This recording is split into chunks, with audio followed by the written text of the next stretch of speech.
Epístola de Tiago, capítulo 1 da Epístola de Tiago. E nós vamos ler os primeiros 8 versículos, do 1 ao 8, da Epístola de Tiago. Amém.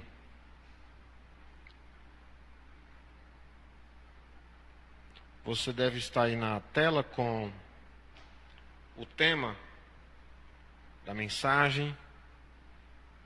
E nós queremos compartilhar esse momento através do texto de Tiago, como transformar provações em triunfo, em vitória. O meu texto diz o seguinte: Tiago, servo de Deus e do Senhor Jesus Cristo,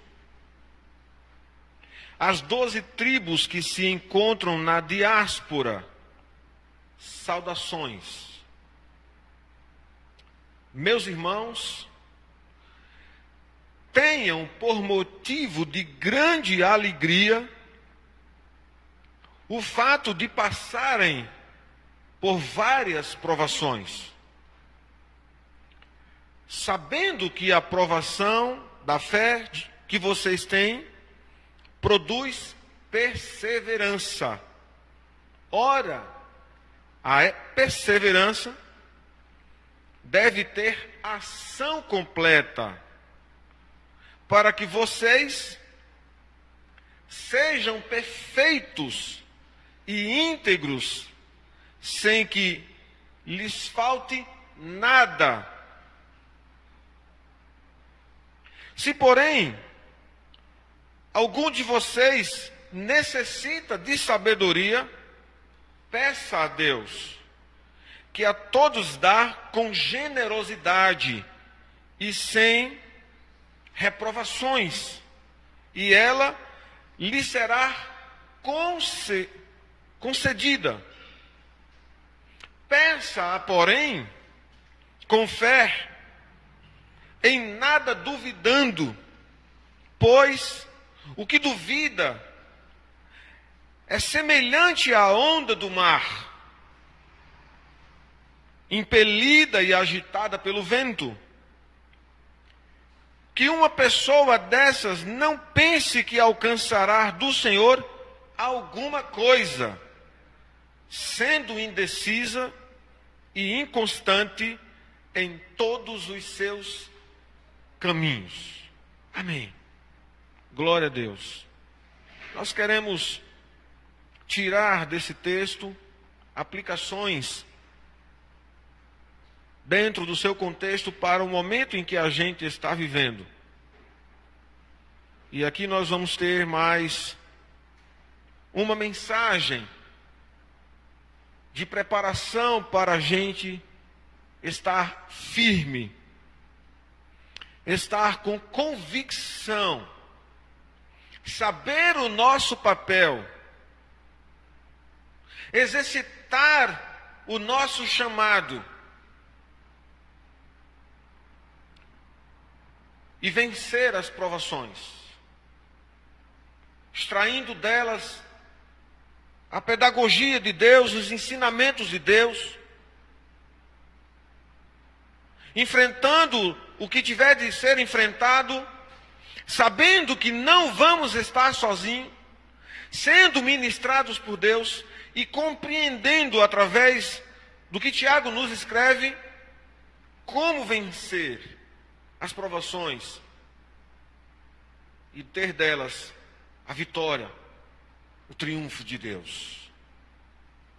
Eu quero começar nesse momento de introdução falando a respeito do autor e tirar lições desse autor. Tiago, ele apresenta essa epístola toda como alguém que está preocupado com a igreja, tanto a igreja cristã judaica no seu tempo, os gentios, como também os irmãos judeus ainda não convertidos. A palavra é direcionada a todos. A palavra é direcionada a todos que estão com a oportunidade de poder acompanhar esse momento. Ela vai nos ensinar a perspectiva através de Tiago, porque temos trazido outras mensagens na mesma linha de preparação, porque agora é exatamente um alimento que precisamos ter para ser nutridos e ter a capacidade, a luz, a clareza de Deus a respeito de todas as provações, tribulações que estamos enfrentando. E hoje não, diferente até que tem sido esse o propósito do meu coração, até que esse flagelo imposto na terra, ele desapareça e a vitória de Deus seja completa. Amados, Deus tem poder para varrer tudo num devido instante, num único momento. Mas o tempo, as situações e as suas consequências, elas trazem para nós a didática de muitas coisas que precisam ser vivenciadas a dia, para que a gente não passe pelas dificuldades, provações, sem perceber a metodologia e a didática da qual precisamos aprender de Deus. Portanto, há um tempo, e nesse tempo nós estaremos, nesse momento, fazendo isso. Tiago está nos ensinando, pela sua palavra revelada pelo Senhor, uma visão de como vencer essas provações. E ele se porta aqui, não pelo o que ele era, mas simplesmente como uma pessoa de um espírito cristão genuíno. Ele apresentou-se aos seus leitores não como o líder da igreja de Jerusalém, mas como servo de Deus e do Senhor Jesus Cristo, seu irmão. A palavra grega para servo é doulos. E essa palavra ela está literalmente associada a um cativo ou um escravo. Alguém que é escravo. Ele se coloca como escravo de Deus e do Senhor Jesus. Mas, tanto para aquele tempo como para nós, essa palavra derivava de um entendimento diferente. Quando esse termo era usado com relação à pessoa de Deus, todos os leitores compreendiam que se tratavam de um adorador.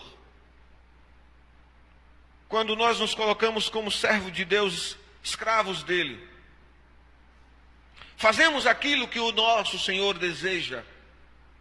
Temos também a capacidade de fazer aquilo que queremos, e muitas vezes fazemos aquilo que queremos contra a vontade de Deus. Então, na verdade, temos um nível de escravidão com liberdade. Mas, entretanto, todo aquele que é escravo, servo de Deus, que serve a Ele, é um servo livre, é um adorador. Essa é a diferença.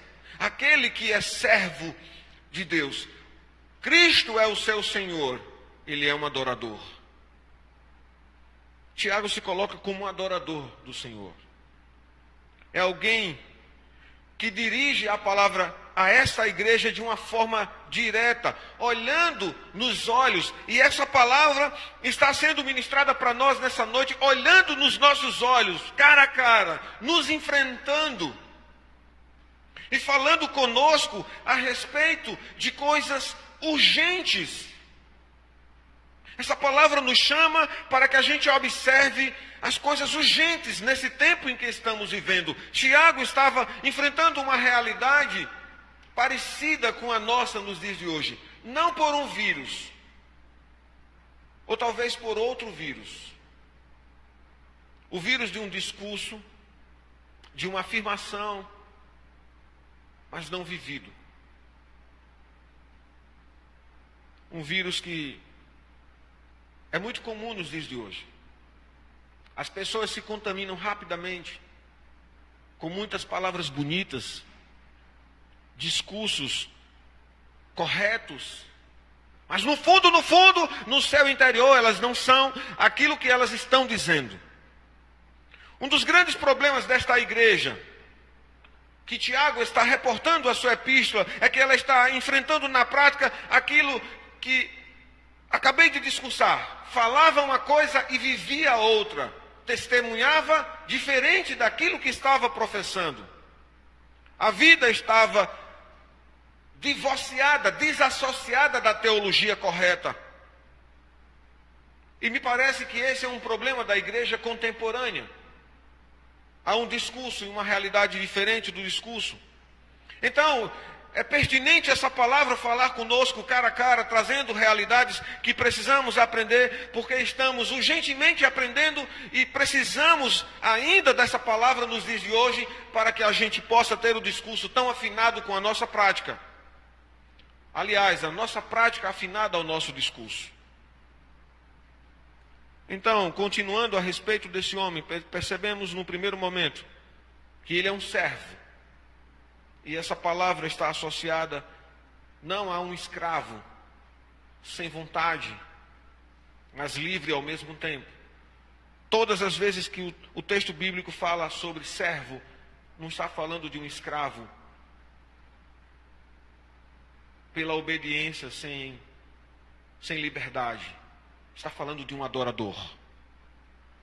Tiago também está sendo identificado como um homem que tem urgência em falar das coisas grandes, firmes, de Deus, diretamente, olho no olho, sem fazer rodeios, falar conosco, mesmo que a palavra possa aparecer dura, firme, mas ela é assim pelo fato de nos chamar a atenção, não nos constranger, não nos deprimir e não nos humilhar. A palavra nessa noite para você, meu irmão, não é para deixar você olhando para baixo. Nenhuma palavra deste púlpito é para isso, mas para que você tenha firmeza, olhe para o alto, fixe a sua esperança num Deus que é vivo, e não volte, e não recue, e não seja paralisado diante das circunstâncias. Um segundo momento a respeito do caráter de Tiago é que Tiago se posicionou inicialmente, quando Jesus lança seu ministério, com incredulidade, não crendo que Jesus de fato era o que os profetas tinham prometido, o Messias, o Cristo de Deus. Contudo, depois da morte de Jesus, Tiago foi uma das pessoas mais importantes dentro do contexto da igreja. Ele foi uma das pessoas da qual Jesus, depois de ressurreto, apareceu para ele. Ele estava exatamente no cenáculo com os discípulos no dia de Pentecostes. Paulo o chamou de pilar da igreja de Jerusalém. Paulo viu Tiago quando foi a Jerusalém e depois da sua conversão, bem como depois da sua última viagem a Jerusalém. Quando Pedro saiu da prisão, ele se preocupou em dizer para os amigos falarem para Tiago. Tiago foi o líder importante no concílio de Jerusalém. Judas, a epístola de Judas se identifica como o irmão de Tiago. Da incredulidade a alguém que se porta em se identificar como servo de Deus e do Senhor Jesus. Se alguém que está me ouvindo nessa noite pode entender que esse homem estava dentro do cenário, do epicentro dos acontecimentos do ministério de Jesus, vendo tudo de perto, contudo não crendo, mas agora ele testemunha que é um servo, e você tem essa oportunidade nessa noite, em abrir os seus olhos, sair de um ângulo de visão curta para uma amplitude, seus olhos enxergarem mais do que você pode ver.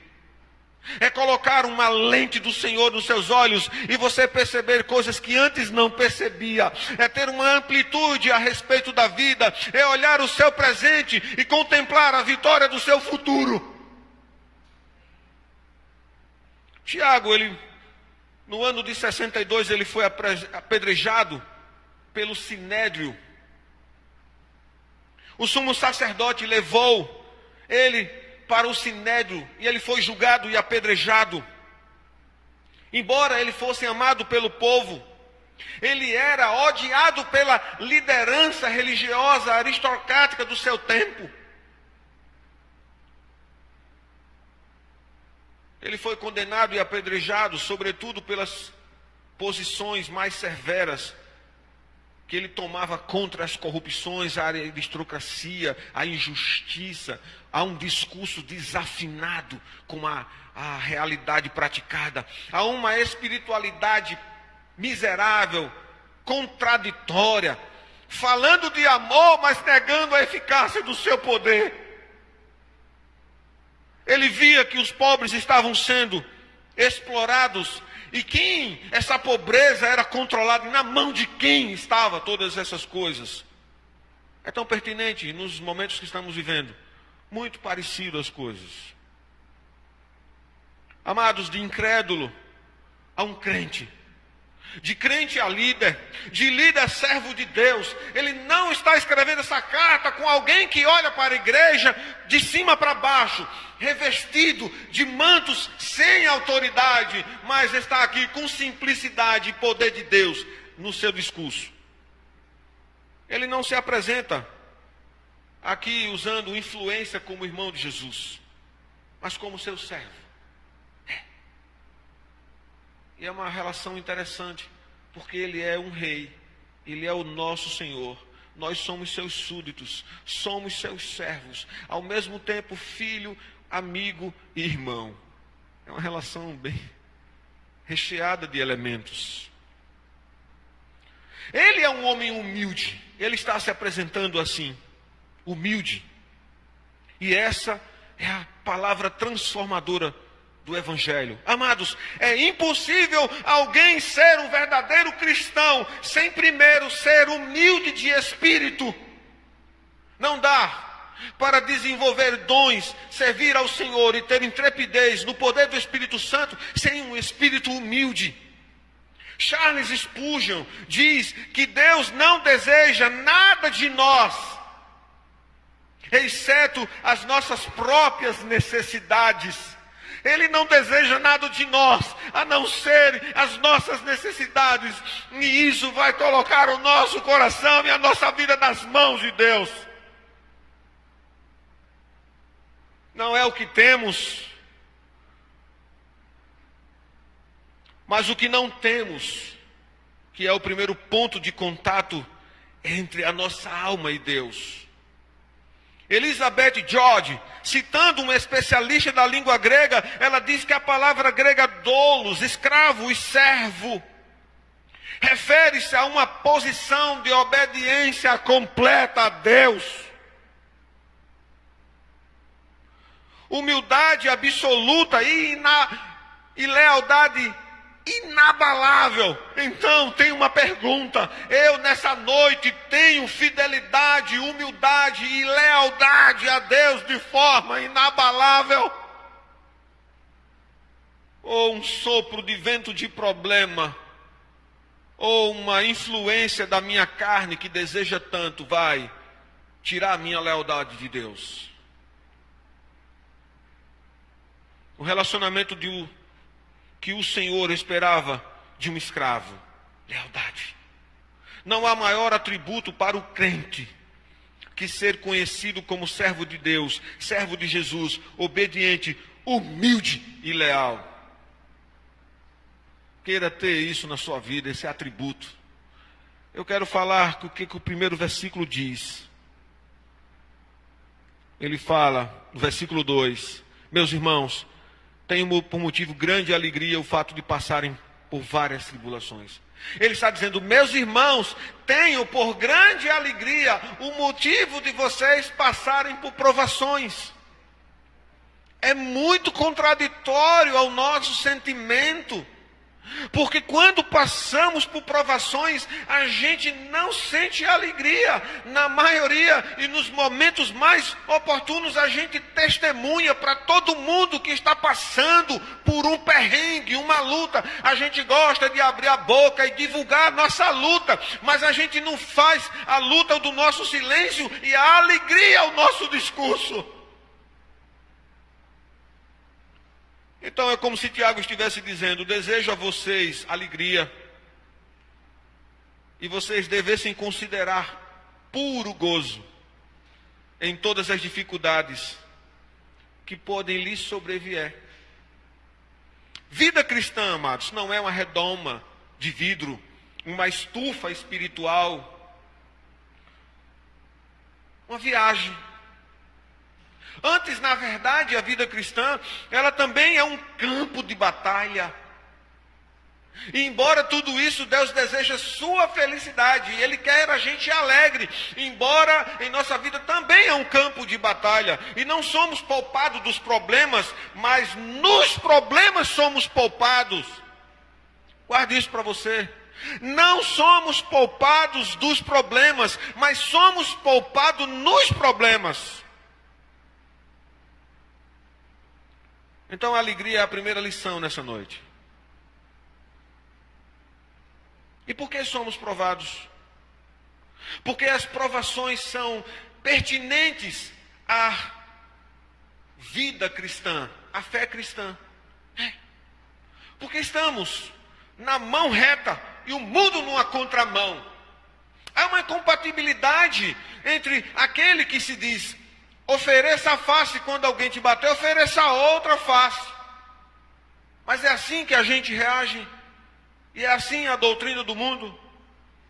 De modo que as provações, elas são pertinentes à fé cristã.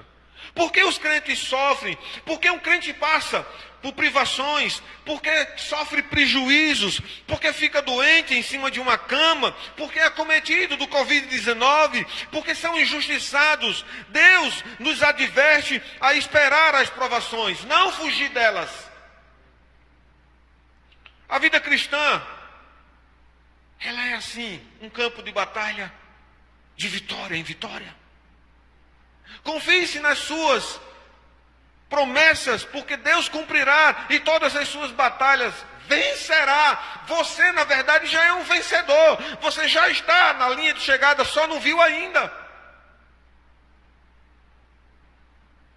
Ainda Paulo disse: todos os que querem viver piamente em Cristo Jesus padecerão perseguições. Então eu quero te dar uma palavrinha. Fica tranquilo que a perseguição vem. As tribulações vêm.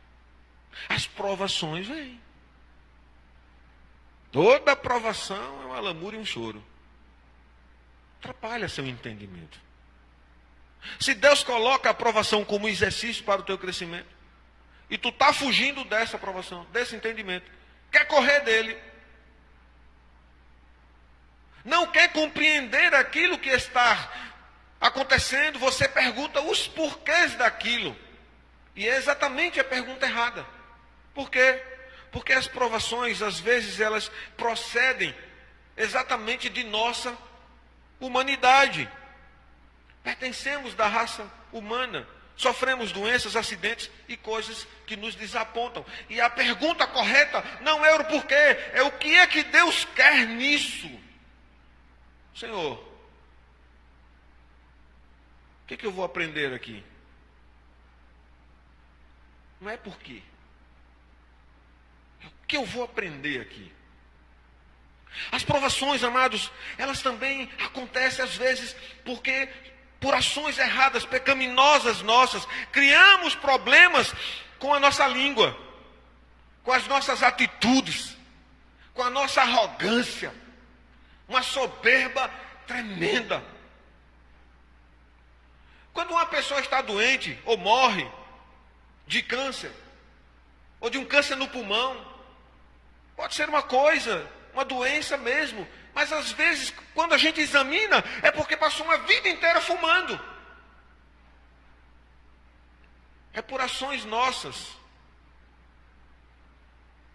muitas vezes o nosso sofrimento é o resultado de escolhas erradas que tomamos. Amados, as provações ela também procedem de tribulações, dos enfrentamentos, porque você é cristão. E por você ser cristão, saiba disso. Porque Satanás não vai deixar barato. O mundo e todas as suas doutrinas é diretamente uma afronta contra nós, se queremos ser identificados como servo adorador de Deus. Mas em tudo, nesses pontos, pecaminosidade, nós que fazemos as coisas, simplesmente porque somos cristãos e simplesmente porque somos humanos, eu quero dizer que as provações, de todo modo, elas visam trazer a glória do nome de Deus. João registra a cura de um homem cego de nascença.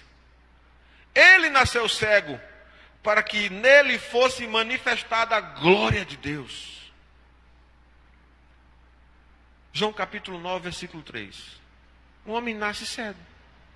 Alguém pergunta, por que ele nasceu cego? A culpa foi dos pais dele? Foi de alguém da sua família? Jesus disse, a situação dele é porque Deus vai ser glorificado na sua enfermidade. Eu vou dar uma vitória. E vocês vão ver como é que Deus transforma derrota, tribulação, provação em triunfo. Você quer ver, meu irmão, como é que Deus vai transformar?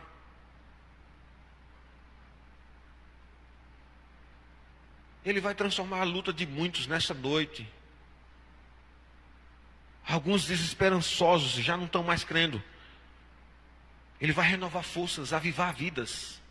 Ele vai mudar conceitos que às vezes nos colocamos diante de Deus como miserável.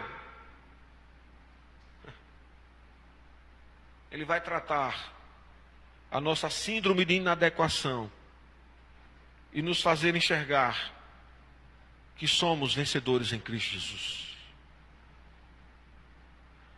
Quando a gente olha para o versículo 2 ainda, nos reporta a pensar uma coisa.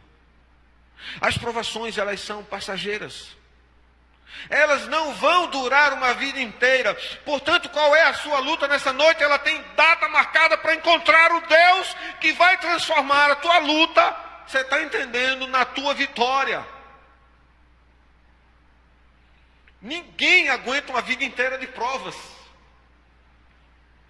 Ninguém vive uma viagem da vida cristã em inteira turbulência. Mas depois da noite vem uma manhã, uma alegria, vem o maná pela manhã. Depois do choro, vem a alegria. Depois da tempestade, vem a bonança. Não vamos ficar estacionados, amados, na arena da luta. Estamos passando por elas. Estamos passando por esse tempo de Covid, de quarentena, não sabemos como é que vai ficar, como é que vai ser, se é agora, dia 6, 10, se vai ainda ter mais um mês. Mas, amados, nós sabemos que vai ter fim. Há um outro ponto.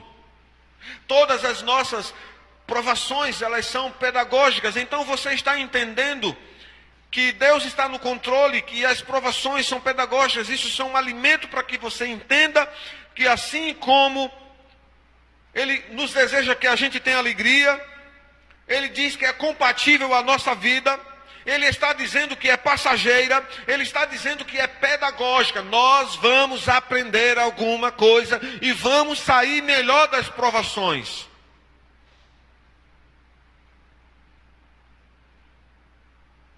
Porque a nossa fé é testada. Porque ela precisa ser testada. A nossa fé precisa ser testada. A nossa fé precisa ser testada para provar ser genuína.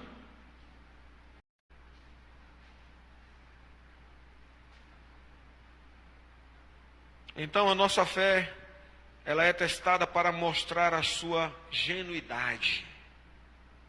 quando Deus chamou Abraão para viver pela fé, ele testou até o fim. Deus sempre nos prova para produzir o melhor em nós. Satanás não. Ele nos tenta para nos tornar pior. Ele nos faz passar por coisas para que a gente perca a glória de Deus. Amados, as provas da fé provam que de fato nascemos de novo. Um outro ponto. As provações, elas chegam a certos momentos na nossa vida que ela termina trabalhando a favor de nós. Quando a gente olha o versículo 3. Sabendo que a aprovação da fé de vocês produz perseverança. A prova produzindo algo de bom em nós. Perseverança. Ora, a perseverança deve ter ação completa, para que vocês sejam perfeitos e íntegros, sem que nada lhes falte. Olha que grande e linda verdade. A aprovação, ela produz em nós perseverança, que essa perseverança, ela produz em nós uma ação completa, e que nada nos faltará. Deus não vai deixar você desamparado. Olha que coisa tremenda. Está o aperto e Deus no controle. Não vai faltar nada para você. Você pode ver, mas eu não tenho nada. Não estou conseguindo. Não vai faltar. Aquilo que é vital para você, Deus não vai permitir que falte. As provações, elas trabalham por nós e não contra nós, visto que produzem perseverança. Deus está no controle da sua vida. Tudo tem um propósito. O apóstolo Paulo diz: sabemos que todas as coisas cooperam para o bem daqueles que amam a Deus. Romanos 8, 28. Paulo diz ainda que a nossa leve e momentânea tribulação produz para nós um eterno peso de glória. Olha que coisa linda. Coopera para o bem e que ela produz um peso de glória. Em Efésios 2, 8 a 10 Paulo diz: Deus trabalha por nós, em nós e através de nós. Coisa linda. Ele trabalhou em Abraão, José, Moisés, antes de trabalhar através deles. Deus está trabalhando você. Você vai ficar do jeito que Ele quer, em nome de Jesus. Você vai interceder para Deus trabalhar por vidas, e elas vão ser do jeito que Deus quer.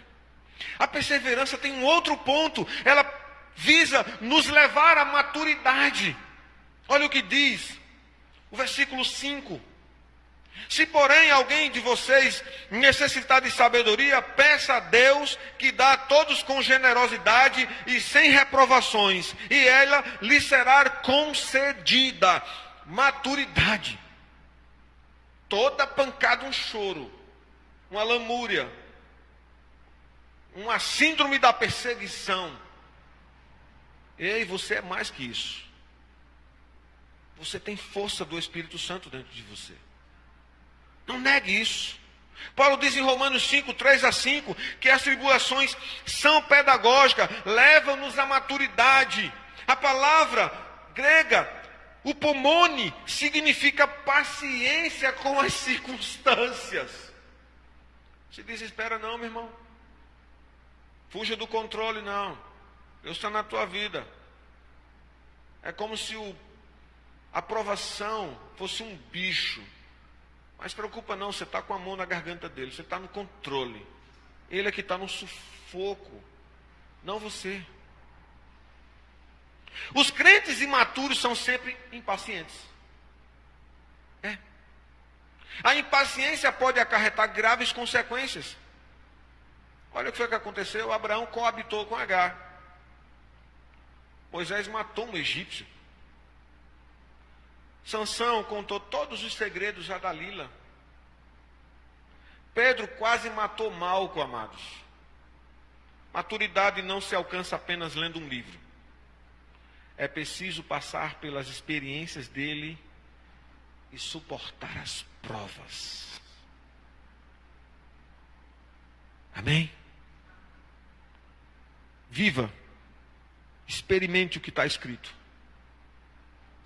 O livro não é para o intelecto, mas para um culto racional e experimental, ter uma realidade vivida. As provações, elas visam a glória de Deus. Jesus disse o cego de nascença: nasceu cego porque nele se manifestará a glória de Deus. De Lázaro, Jesus disse: esta enfermidade não é para a morte, e sim para a glória. Depois de provado por Deus e restaurado por ele, Jó disse: com os ouvidos eu ouvira falar de ti, mas agora te veem os meus próprios olhos. Você pode dizer que você tem essa experiência a partir de você e Deus diretamente, com a sua intimidade. Não olhar para Cristo pelos ombros de alguém, mas por você mesmo. Não terceirize o divino. Traga Deus para perto de você.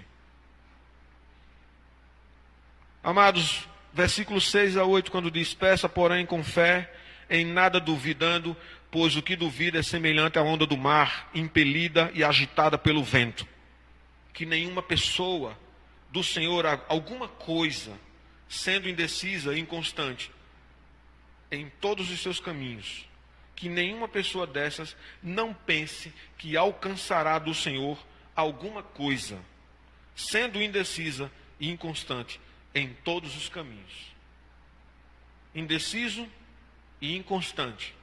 Isso é uma oposição de obediente. Quem é obediente é decidido.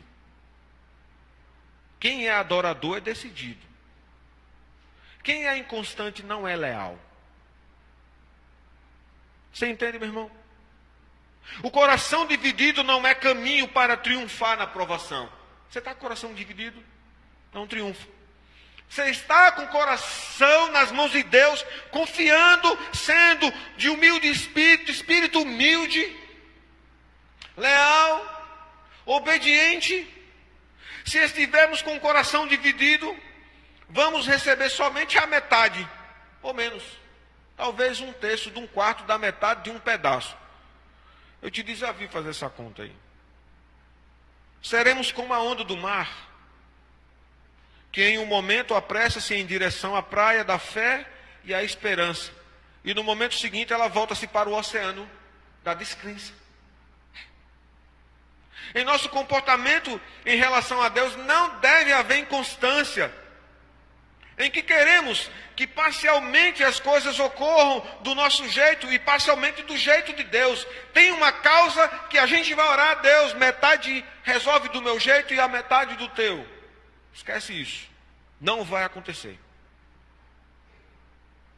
Um homem de afeições divididas e uma vontade não subjugada, desejando segurar os dois mundos. É essa a inconstância que não permite que uma pessoa encontre alegria nas provações. É isso que impede o cumprimento de todas essas questões, todos esses pontos. Uma pessoa deve crer de toda a alma que há ajuda de Deus. Com base nessa fé, resulta em uma pessoa que pode esperar o dom do que está procurando, porque Deus vai chegar. Amém? Glória a Deus.